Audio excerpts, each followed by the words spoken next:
Some houses forget. This one never does.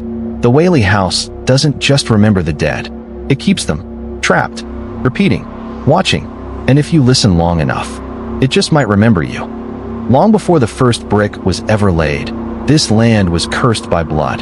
It was a site of public executions, men dragged from wagons, nooses thrown around their necks, hung from creaking beams.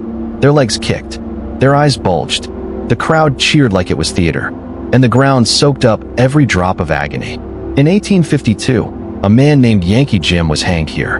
His crime? Stealing a boat. His punishment? 45 seconds of slow death. He didn't drop fast. He danced at the end of the rope, gasping, thrashing. Thomas Whaley watched, then bought the land, built his house exactly where Jim's body dropped. They say the dirt was still wet. At first, it was whispers, cigar smoke curling from behind closed doors, footsteps echoing above the nursery when no one was home, windows slamming in windless air. Chairs moved just slightly, but always closer to the door. Then came the voices. Thomas's children started speaking to someone named James. They said he was funny, tall, and sometimes he didn't have a face. He watched them sleep from the ceiling corner. When the youngest died of scarlet fever, his mother claimed she still heard him, laughing in the attic.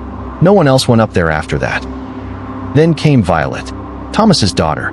After a failed marriage, she walked onto the second-floor balcony, kissed her wedding ring, and pulled the trigger. Blood soaked through her dress, dripped into the wood. That stain? It's still there, and no one cleans that balcony at night. Years later, a psychic came for a tour. She didn't make it past the parlor. Said the house was alive and starving, that its walls breathed, slow, like lungs waiting to scream. She felt teeth in the wallpaper, eyes behind mirrors.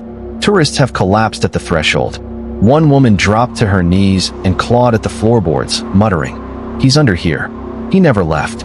He never left." Her fingers bled. She didn't remember doing it, but she kept whispering, "Don't dig. Don't dig. Don't dig."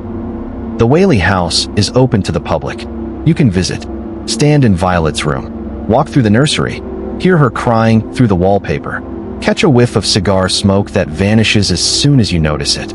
But whatever you do, don't go upstairs alone. The last person who did never came back down.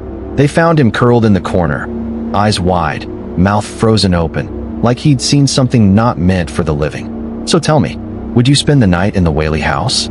Or do you believe some doors should never open?